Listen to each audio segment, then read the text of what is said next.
they were already ready to get on with this trip, when who should appear, much to their surprise, was a man who'd been waiting, crew member 5. Wait, how did you make it? How are you still alive? I'm not as crafty or as cool as crew member 5. For a guy named for a number, he's got a mighty big head. Don't worry about him. Let's sail forth instead. So on they did sail, and met a new god, who we're skipping, because he's not important, but odd. But he did give one thing to Odysseus and crew, a bag full of wind, the right thing to do. And as Odysseus opened that miraculous pouch, wind poured forth, and the ship roared from a slouch. And in just a few days, they were right at the coast. They were going to make it home much faster than most. I've been holding this bag for 9 nights and 9 days. I'm really quite tired. Let's rest for a ways. What do you think of that amazing bag? A weasel, a chicken, or a squirrel and drag? It might be some treasure he's hiding from us. Or the bark of a dog named Scufflety Puss? I don't think it would hurt to take a quick peek. No way, number 5 is no sneak. But crew member 4 was a far different sort.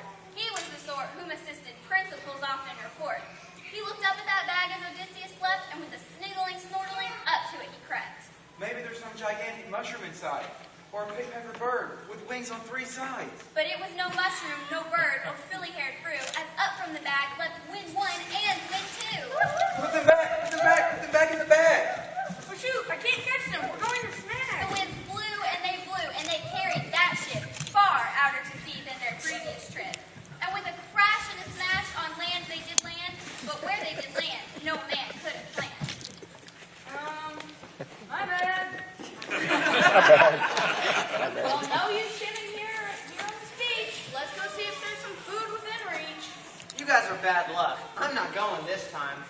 I'm going to sit here and cry over spilt wine. There's one thing, my good chief. I just want to add, crew member 5 who opened that bag. So Odysseus sat, and he sat on his duff, and he tried to find ways to repair all his stuff. But after a while, it came increasingly clear. Why haven't my men made it back here? That's an awfully strange sound to hear on this land. Who's there? What gives? Announce yourself, man. Don't call me like that. I'm no hollaback girl. My name is SeussOdyssey, and I rule this world. I'm looking for friends who are lost somewhere out there. And to be perfectly honest and perfectly fair, they aren't all that bright, if you know what I mean. They're actually more dim than a dum-dum machine. Who cares about friends? I've got a party that rocks. Come back with me now, and I'll knock off your socks. Because I've got this like pit, and it's really way big. And I'm going to roast us the juiciest pig. Cut it out! About these here swine, there's something not right. When you mentioned their death, they were filled with the fright. Okay, fine, you got me. These pigs are your men. How is that possible? You have magic then? I've got magic and magic and magic to spare. And these guys were all gross and covered with hair. And they were like, hey baby, hitting on me? And I was like, ew, no. So I changed them, you see. Seriously, it's hard, but you must understand that these men had all been far from the land. They'd seen nothing at sea except men and more men. You were a dream. It's understandable then that they behaved as they did, quite boorish and rude. But please change them back, because they really aren't food. Oh, they are. They're the most exquisite dish. They're better than squirrels, and they're better than fish. And I plan on dining right here and right now. And you're going to help me eat them somehow. Will you eat your men as ham? I will not eat my men as ham. Will you eat them in a pot? Will you eat them on a cot? Will you eat your men as ham? I will not eat them in a pot. I will not eat them on a cot. I will not eat them, not a shot. I will not, cannot, do not want to eat my men as ham. I will not eat them. No way, ma'am. Will you eat them wearing hats? Could you please eat this ham in leafy trees? I will not eat them with a cap, and I will not eat them wearing hats. I will not, cannot, do not plan to eat my men as ham. I will not eat them with the trees, and I will not eat them with a sneeze. There's no hope for you here, ma'am. I will not eat my men as ham. Fine, be that way. Now, if you are a goddess, woman, or witch, change my men back. Just make them all switch. I prefer them as swine, I really must say, and I've had this huge craving for bacon today. But I'll do as you say with one small request. You can stay as long as you like, since I am the queen, and you are my guest. So it worked out as she said, and they all came right back.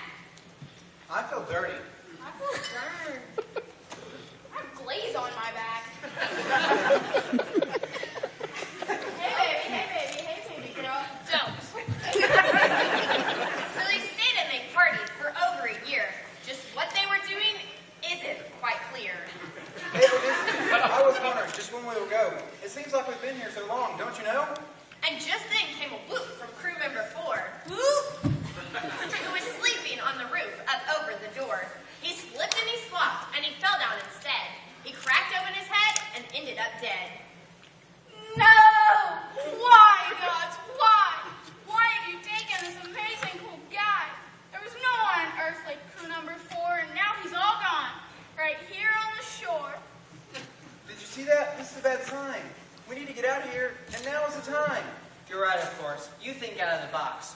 But did I mention that Circe is quite a hot fox? Your wife, so your wife. You remember her, yes? Oh yes, my wife, of course. She really is the best. So they charted a course on the beach with some sticks.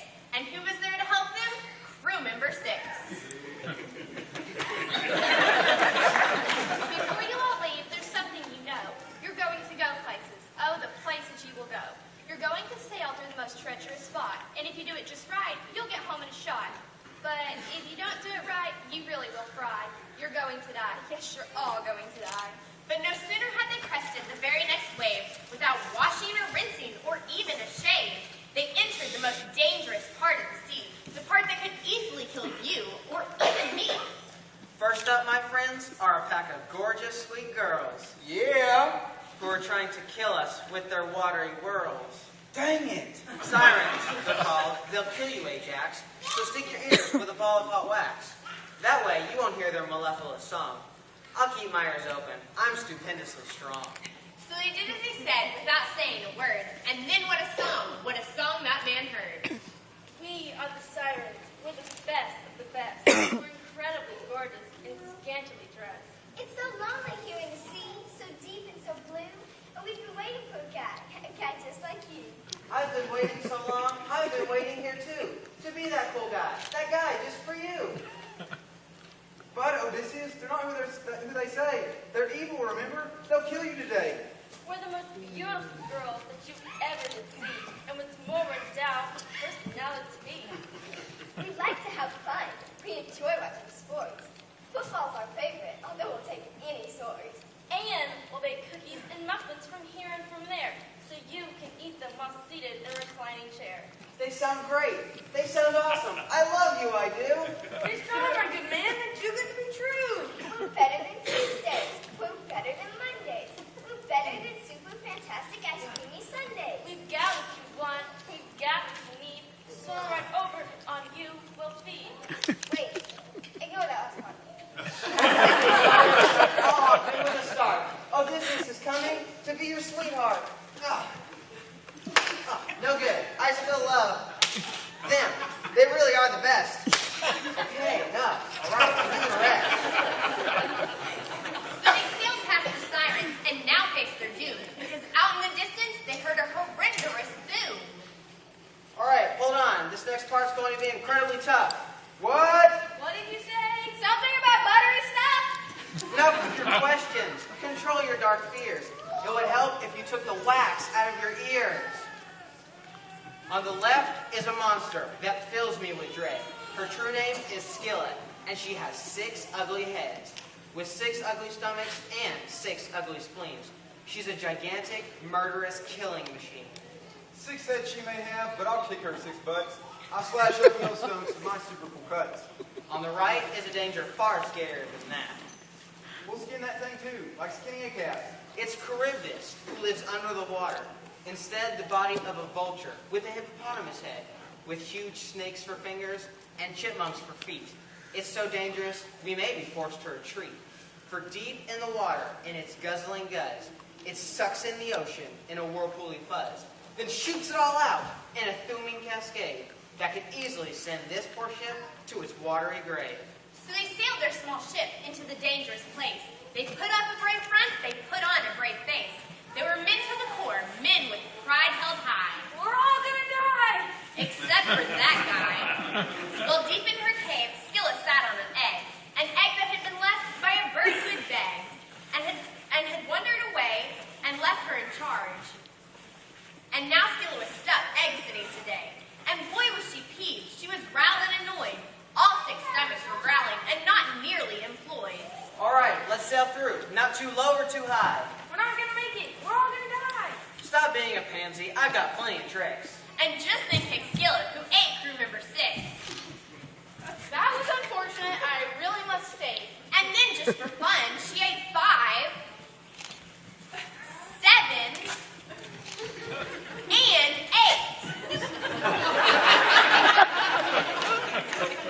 Come on, you foul creature. Just give them a chance.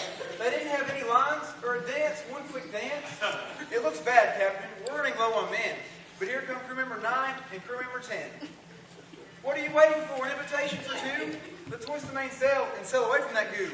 Well, it's just that we... And out roared Skilla and 8, 9, or 10. Oh, stop it! Stop it! Stop beating my men! They steered her to the right and avoided her bite, and avoided full Ajax, who was itching to fight. But next came a sight which filled them with fright, and haunted their dreams for many a night. Boom, shaka-laka-laka, boom, shaka-boom. It was Charybdis the Coom, and it spelled out their doom, with a boom and a thoom and a watery plume. Boom, shaka-laka-laka, boom, shaka-boom. Boom, shaka-laka-laka, boom, shaka-boom. Bug-a-boom, bug-a-boom. Boom. And with its thrashing and splashing and banging away, it formed a whirlpool as big as Whirly Mache. Hold on, everybody. We're caught in its grip. This whirlpool whirl's got a hold of the ship. Boom, shaka-laka-laka, boom, shaka-boom. Boom, shaka-laka-laka, boom, shaka-boom. The whirlpool spiraled and whirled them right down. It turned them and squirmed them and spun them around. And the next thing they knew, those unfortunate men had come back to the cliff to face Skilla again. She came with her sharp claws, she came with her sharp teeth. She came with 6 heads, 6 stomachs, and 6 spleens beneath. I've had enough of this thing. I've had enough of this beast. It's time for Ajax to save us from getting deceased. So he leapt to his feet with a great battle cry. You horrible mean creature, you're going to die. And he drew his sharp sword and swung for its eyes, and was quickly eaten up by head number 5. I'm out of here, man. That guy had a name. I'm crew member 12. Still fills me with shame. I'm doomed to fly up to heaven. And then, just for fun, Skilla ate crew member 11. I didn't even do anything! Come on, let's get out of here. Back the way we came. Are you kidding me, man? We're going on with this game. And just then their boat turned around one more time, in time to face Charybdis and her boom so sublime. Boom, shaka-laka-laka, boom, shaka-boom. Boom, shaka-laka-laka, boom, shaka-boom.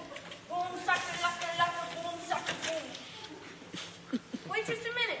Wait just here and see. Where's the next guy? It's just you and me. Crew member 13's not getting aboard.